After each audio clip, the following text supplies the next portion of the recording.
കുഞ്ഞു പിള്ളേർ പിന്നെ കളിയാക്കില്ല കേട്ടോ. എങ്ങനെ ഇരിക്കുന്നു ചേച്ചിക്ക് അത് പറയാം. ചേച്ചിയാണോ ഇനി മോളാണോ? ആരാവട്ടെ.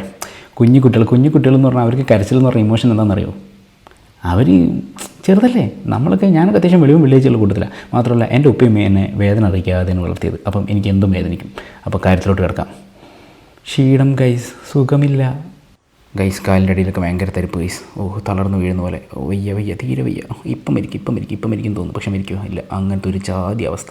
അങ്ങനത്തെ അവസാനത ഇവിടെ വരെ എത്തി. ടെസ്റ്റ് ചെയ്യാമെന്ന് വിചാരിച്ചു. ചേച്ചി എന്തൊക്കെയോ സാധനങ്ങളൊക്കെ ആയിട്ട് വരുന്നു. ഇതേവരെ ഇലാസ്റ്റിക് കൊണ്ട് കൈ അങ്ങോട്ട് വലിച്ച് കെട്ടിയിട്ടുണ്ട്. എന്നിട്ടതാ എന്നിങ്ങനെ തപ്പി നോക്കുന്നുണ്ട്. എനിക്ക് ജീവനുണ്ടെങ്കിലും കൈക്ക് ജീവനുണ്ടോ എന്ന് ചേച്ചി ഇടയ്ക്കിടയ്ക്ക് തപ്പി നോക്കുന്നുണ്ട്. കിട്ടി തോന്നുന്നുണ്ട്. പക്ഷേ നമ്മൾ നോക്കുമ്പോൾ ജപ്പാൻ കുടിവെള്ള പദ്ധതിയുടെ പൈപ്പ് പോലെ കിടക്കുന്നുണ്ട് ഞരമ്പ്. പക്ഷേ ചേച്ചിക്ക് എന്താ അറിയില്ല, വേറെ ഏതോ കിട്ടണമെന്ന് തോന്നുന്നുണ്ട്. ഇവർ നമ്മളെക്കാട്ട് കൂടുതൽ എന്തോന്ന് പഠിച്ചു വന്നാണല്ലോ, ആവട്ടെ എന്ന് കരുതി. സാധനം കിട്ടി. അതാ തുടച്ചു. ഇനിയാണ് ലൈഫിലെ ഏറ്റവും വേദനാജനകമായ സംഭവം. അയ്യോ, ബ്രേക്കപ്പ് ഉണ്ടായപ്പോലും എനിക്ക് ഇങ്ങനത്തെ സങ്കടം ഉണ്ടായിട്ടില്ല. അതേ കുത്തുന്നു.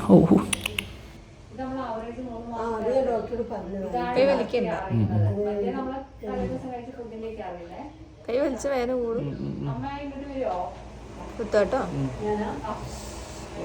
ബ്ലഡ് ടെസ്റ്റ് എന്ന് പറഞ്ഞപ്പോൾ ഞാൻ ആദ്യം വിചാരിച്ചത് ആ കയ്യിൽ ചെറിയൊരു മുട്ട സൂചിയും കൊണ്ട് കുത്തിയിട്ടൊരു സാധനം എടുക്കുമല്ലോ, അതാണെന്ന്. ഇത് നമുക്ക് 1/2 ലിറ്ററോളം സാധനം കൊണ്ടാണ് അവർ പോകുന്നത്. എന്നിട്ടോ പൈസ നമ്മൾ അങ്ങോട്ടും കൊടുക്കണം. കഷ്ടം തന്നെ, കഷ്ടം ഗൈസ്, കഷ്ടം. എന്നാലും ഞാൻ എത്രയോ ഹാപ്പിയാണ്. പണ്ട് ഇതേമാതിരി ഒരു ടെസ്റ്റിന് വേണ്ടി വന്നിട്ട് ഒരു ഡോക്ടറെ ചവിട്ടി തെറിപ്പിച്ചൊരു അനുഭവം എനിക്ക് തന്നെ ഉണ്ട്. എന്നിട്ടോ ഇവിടെ ഞാൻ എത്ര കാമായിട്ട് തന്നത്, എന്നിട്ട് മാനക്കേട് ബാക്കി. ഇതേ ഡയലോഗ് നോക്ക്. പിന്നെ കളിയാക്കില്ല കേട്ടോ. അങ്ങനെ ഒരു 1.5 മണിക്കൂറിന് ശേഷം മാട്ടടി അടിച്ചിട്ട് ഞാൻ വീണ്ടും വന്നു.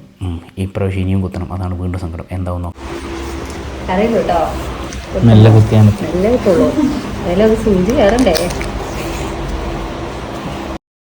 ഒരു മാറ്റമില്ല, സെയിം പരിപാടി തന്നെ. പൈപ്പ് കണ്ടെത്തുന്നു, കുത്തുന്നു, വലിക്കുന്നു, എടുക്കുന്നു. ആകെയുള്ളൊരു മാറ്റം. ചേച്ചി ഒന്ന് മാറിയിട്ടുണ്ട്. നേരത്തെ എൻ്റെ അത്ര വേദന അല്ല, അതൊരു സമാധാനം. അതിലേക്ക് നോക്കണ്ട, നോക്കുമ്പോൾ വീട് കുറച്ചുണ്ടല്ലേ. പെട്ടെന്ന് പേടിച്ചോ, വീട്ടിൽ അങ്ങോട്ടും ഇങ്ങോട്ടായിട്ട് നോക്കണ്ട, പേടിക്കാനില്ല. ഒരു സൂചി കയറുന്ന ഒരു വേദന ഉണ്ടാവുള്ളൂ. എനിക്കല്ലേ